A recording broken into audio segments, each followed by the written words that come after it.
Hello everyone, welcome back to my channel. आज आपका topic है एक समान चुंबकीय क्षेत्र में आवेशित कण की गति।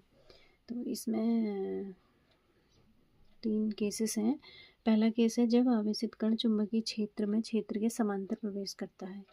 ठीक है, लॉरेंज बल आपने पढ़ा था। लॉरेंज बल का फॉर्मूला होता है Q V B sine theta. तो जब आवेशित कण जो है चुंबकीय क्षेत्र के समांतर गति करता है तो उसके लिए जो लॉरेंज बल है ये इतना होता है Q V B sine theta. V आवेशित कण का वेग है और थीटा बी व वेग वी के बीच का कोण है। जब आवेशित कण चुंबकीय क्षेत्र में क्षेत्र के समांतर प्रवेश करता है तो थीटा इक्वल्स टू जीरो, यानी कि समांतर प्रवेश करता है तो दोनों के बीच एंगल जीरो हो जाएगा। तो sine theta equals to zero, तो sine theta equals to sine zero. तो उपरोक्त सूत्र से एफ कितना हो जाएगा, इस फॉर्मूले में अगर हम रखेंगे तो इस फॉर्मूले में अगर हम एफ रखेंगे तो ये आपका आ जाएगा एफ ज़ीरो आ जाएगा। इस दिशा में आवेशित कण पर कोई बल कार्य नहीं करेगा, यानी कि एफ जीरो आ जाएगा तो कोई कार्य नहीं करेगा। और आवेशित कण की गति कैसी होगी, फिर गति पर कोई आवेशित गति पर चुंबकीय क्षेत्र का कोई प्रभाव नहीं पड़ेगा। गति जो है क्षेत्र के समांतर यानी कि रुजुरेखीय पथ पर गति करेगा। ये इसका फर्स्ट केस है एक समान चुंबकीय क्षेत्र में आवेशित कण की गति का। अब आपका है सेकेंड केस, जब आवेशित कण चुंबकीय क्षेत्र में क्षेत्र के लंबवत प्रवेश करता है। यानी कि जब आवेशित कण जो है ये आवेशित कण है ये चुंबकीय क्षेत्र में लंबवत गति करता है तो उसके लिए क्या होता है, माना एक धनावेशित प्लस क्यू हमारा एक वो है आवेशित कण है जो चुंबकीय क्षेत्र बी में बिंदु ओ पर क्षेत्र की दिशा के लंबवत भी वेग से गति करता है। तो वी वेग से चलने वाले आवेश क्यू पर एक चुंबकीय बल जो वही एफ इक्वल्स टू लॉरेंज बल F equals to Q V B sine theta. इसमें थीटा जो है हमारा 90 डिग्री हो जाएगा, तो थीटा 90 डिग्री रख देंगे तो हमारा ये एक्सप्रेशन आ जाएगा F equals to Q V B sine 90 degree का मान जो है 1 होता है। तो ये F equals to Q V B आ जाएगा। तो वृत्ताकार पथ पर चलेगा तो कण एक नियत चाल से कैसी गति करेगा, वृत्ताकार पथ पर। यानी कि जब आवेशित कण चुंबकीय क्षेत्र में क्षेत्र के लंबवत प्रवेश करता है तो जो कण होता है कैसी गति करता है, वृत्ताकार पथ पर चलेगा। यानी कि चुंबकीय बल एफ कण को वृत्ताकार मार्ग में घूमने के लिए अभिकेंद्र बल प्रदान करेगा। यानी कि वृत्ताकार मार्ग में चलेगा तो वृत्तीय पथ पर जो है सेंटर की ओर एक फोर्स लगता है, उसी फोर्स को हम अभिकेंद्र बल कहते हैं। तो ये अभिकेंद्र बल कितना होता है, F equals to M V square upon R हो जाएगा। तो F equals to Q V B जो आपका यहाँ से आया था, ये F equals to Q V B आया था, जो ये है आपका F equals to Q V B. तो यहाँ पे हम दोनों बलों को इक्वल कर देंगे तो यहाँ से हमारी त्रिज्या आ जाएगी, वृत्ताकार पथ की त्रिज्या R equals to M B upon Q B आ जाएगी।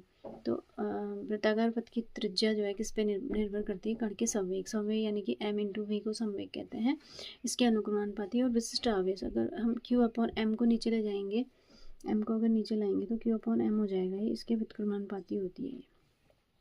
तो ये यदि कण की गतिज ऊर्जा के हो तब के बराबर कितना आ जाएगा, हाफ एम वी स्क्वायर। तो वी इक्वल्स टू यहाँ से जो है हम इसको इधर लाएंगे तो ये 2k अपॉन एम आ जाएगा, और वी स्क्वायर को हम स्क्वायर रूट यहाँ से हटाएंगे तो यहाँ स्क्वायर रूट आ जाएगा। तो ये आपका ये आ गया। तो वी का मान हम इस इक्वेशन में रखेंगे, ये समीकरण इधर वी का मान रखेंगे तो ये आपका are equals to root 2m के अपॉन क्यू बी आ जाएगा। तो यहाँ से आपका ये आ गया। यदि कण v वोल्ट विभवांतर द्वारा त्वरित किया गया हो तो कण की गतिज ऊर्जा के बराबर क्यू बी होती है। और यहाँ से r equals to root 2m के वी अपॉन क्यू बी आ जाएगा, ये 1 अपॉन बी बाहर आ जाएगा, ये इतना आ जाएगा क्यू। उसके बाद कण अपने एक चक्कर में 2πr दूरी करता है तो कण का आवर्तकाल यदि t हो तो t बराबर फॉर्मूला होता है 2πr/v। तो r का मान यहाँ से रखेंगे, तो r का मान रखेंगे तो यहाँ पे r का मान रख दिया हमने पीछे फॉर्मूले से M V upon Q B में r का मान M V upon Q B रखेंगे तो यहाँ से t बराबर 2πm अपॉन क्यू बी आ जाएगा, और आवृत्ति 1/t होता है, ये इतना आ जाएगा। तो समीकरण 3 और 4 से क्या स्पष्ट है, कण का आवर्तकाल अथवा आवृत्ति कण की चाल v पर निर्भर नहीं करती है।